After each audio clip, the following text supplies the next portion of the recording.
Alright, hi everyone, welcome to our very first video. To quickly introduce ourselves, I'm Kyle. And I'm Devin. On this channel, we're going to post our best games from Forza Horizon 4's Eliminator game mode, which is Battle Royale style race challenge with the winner taking all. We noticed a lot of other people who post Eliminator content like to show their victories, but they don't actually like to talk about how they got there. We definitely aren't Forza experts, but we win a lot of games, and we have some pretty solid Eliminator strategies that we're going to break down and share with you.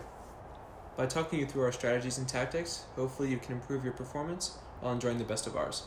And without further ado, let's get started on our first game. The Eliminator!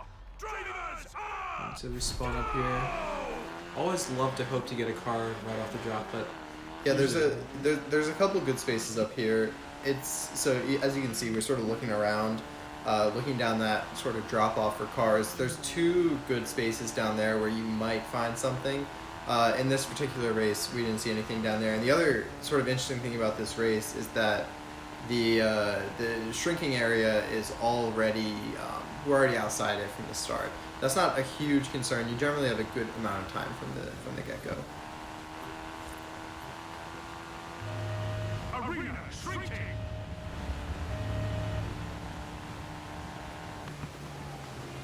so we take a look here, right off the bat.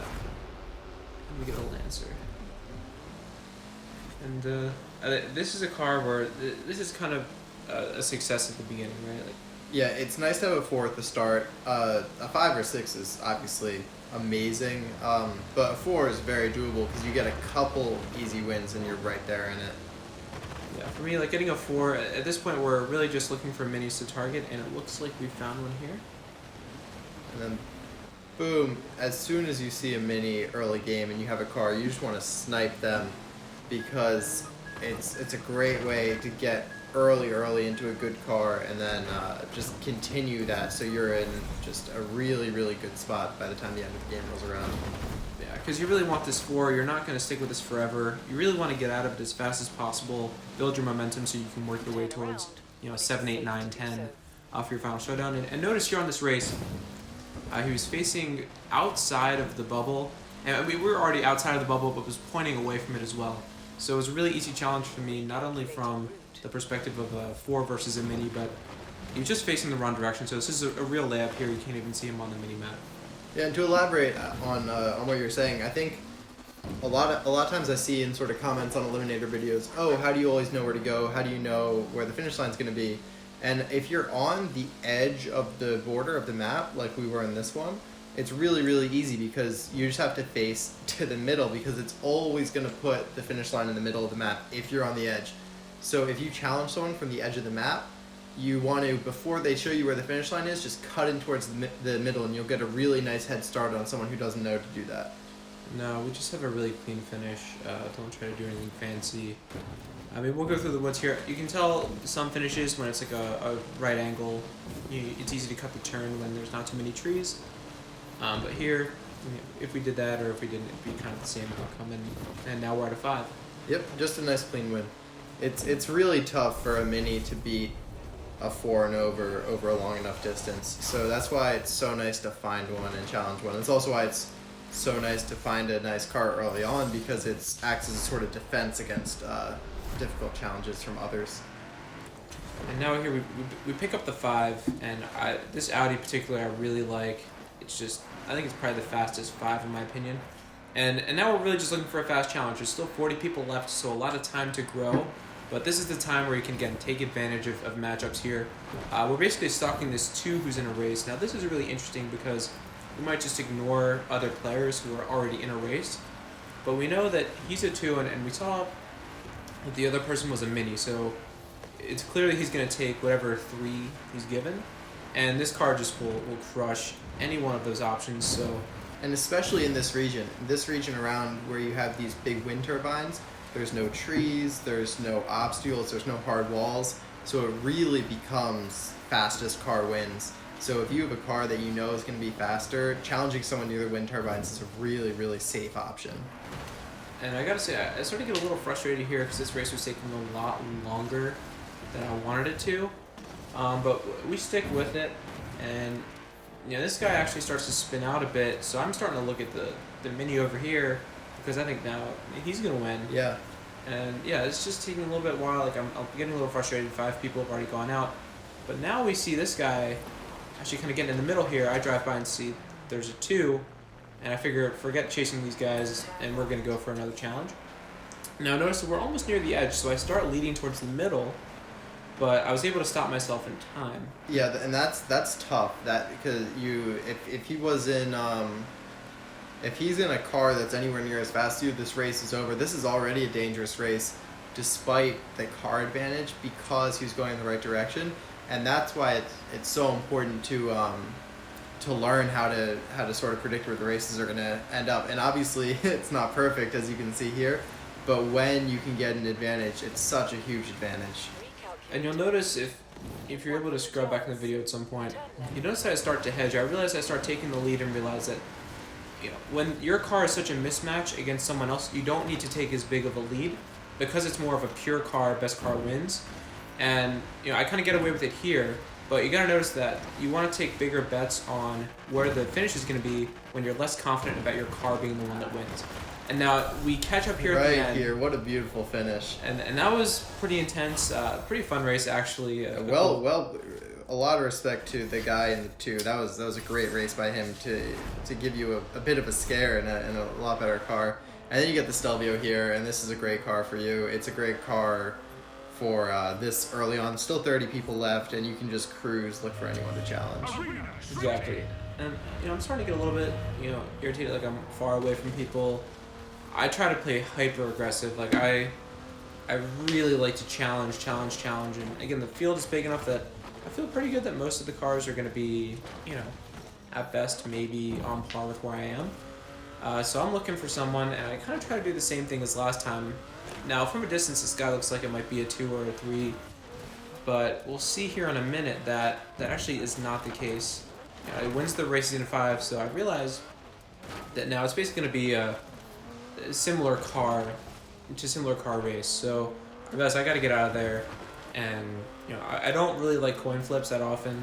Yeah, and it's not that race is necessarily gonna be a loss. Obviously, you have a pretty decent shot at winning against an even car, especially when you sort of are smart about where you think the race is gonna end up.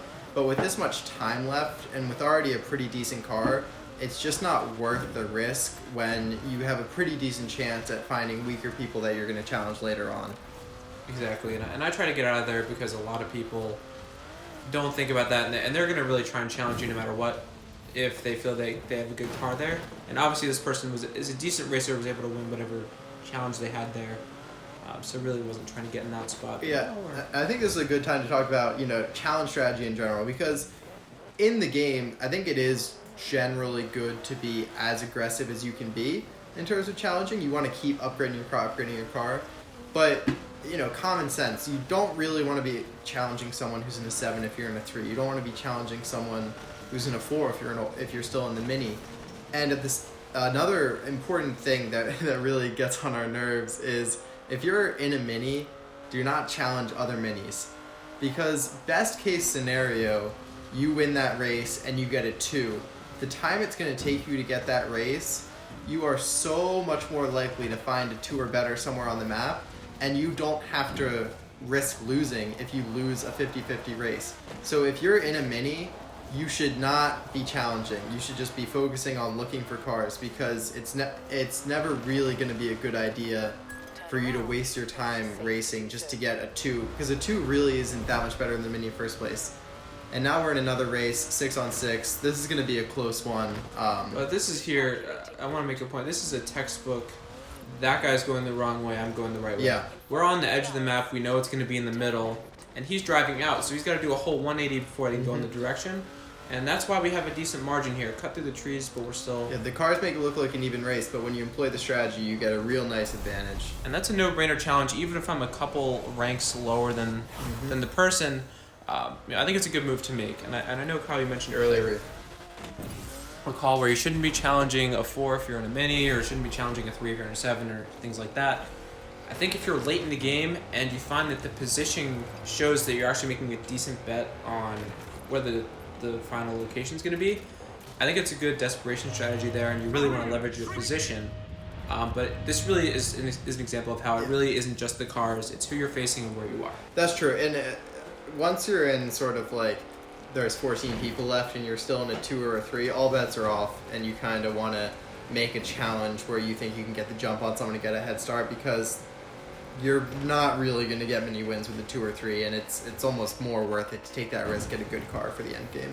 And you see here, I try to bait this guy who's chasing me. I want to go right to the edge of the map, do a 180 before they can challenge me, but I think because the Panamera here is so fast, they weren't able to catch up and figure why even bother.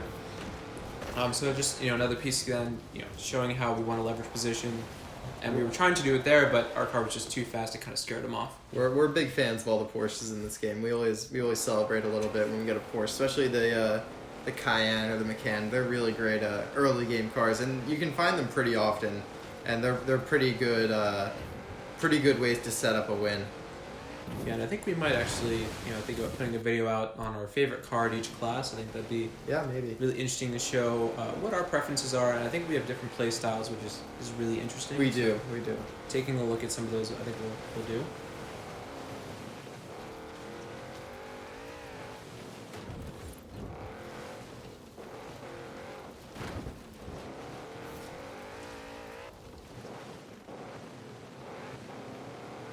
Now we see someone kind of lurking, really strange, and they go in the tunnel, and we know that the end of this tunnel is the end of the map.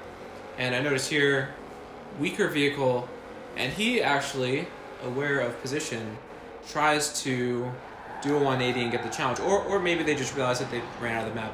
I now preemptively turn so that I can basically get an even start, and because the car is so much faster, we can get ahead. But again, other people are aware of position as well, so knowing where you stand again is so important when you want to drop this home. Map awareness is really the biggest thing that you can develop to get you to the next level as a player. And so now this guy's hanging around. Yeah, the Subaru is a very capable car for 4 off-road. It's very dangerous. If you're in sort of one of the later game cars like the Ferrari, like the some of the Lamborghinis that aren't upgraded for off-road, the Subaru can be dangerous, especially if you're going through a forest. And we notice he hits a tree there, so we're basically set. And here I'm going to slow down. Some people just like to mash the gas, but it's really just a ticket to running into a tree, especially if you have a comfortable lead. Make sure you avoid all obstacles, and you definitely get there as fast as you can, but the trees are just killers. And oh yeah. I'm sure if anyone's played Eliminator, they know how bad this is. It's not great. The crazy thing is, if you ever look at crash tests, trees are like that in real life. They just stop you. You hit it. If you're going like 60 miles an hour on the highway, and you hit a tree, that's game over. The tree isn't moving. Yeah, I cannot speak from experience, but there's some pretty robust trees out there. So now we're in the Benz. 9 people left. The way I play, I'm always looking for a good challenge, but with 9 people left and the map being small, I want to prepare, and as you see, I look at the mini-map, I want to prepare for Final Showdown. And so with Final Showdown, it's generally going to be a really small circle somewhere to an edge or corner of the map. And so what you want to do is find the place on the map where there's a lot of open space where it could be far away, so sort of take the line that goes to the most of the rest of the map. And then you want to get there, build up speed, and you can run through that barrier. You go right at 1 second here. You can go around 3 seconds and be safe. And you have a great head start here, going to the destination, took the right line, got the prediction, and we're going to see what happens. And I know a lot of folks are tempted to cut through the trees, cut every corner, especially in a Final Showdown setting. But here I take the road. I know I have a strong car, and while I think an 8 here, the SLS is usually not the best car out of the field. Usually there's a 10 somewhere, like a Hoonigan or a Bugatti or what have you. Maybe some of the level 9s as well. So I think it's rare that I have the fastest car here, but I use that to my advantage. It's a pretty straight shot on the path, and the road is going to give you maximum speed. And if you have the best car, you want to leverage the fact that you have better speed than everyone else. I think some exceptions where you might want to off-road it is like some of the crazy off-road cars like the Jeep, or if you're stuck with like a Regalia or something like that. Yep. But yeah, ultimately you want to stick on the roads as much as possible, especially when the destination's far away, like in the Final Showdown. hit a tree there, but the lead is so big that it doesn't even matter. Well, here we hit the tree. It's an interesting sellout too, because I know that I gotta go full speed and people are on you.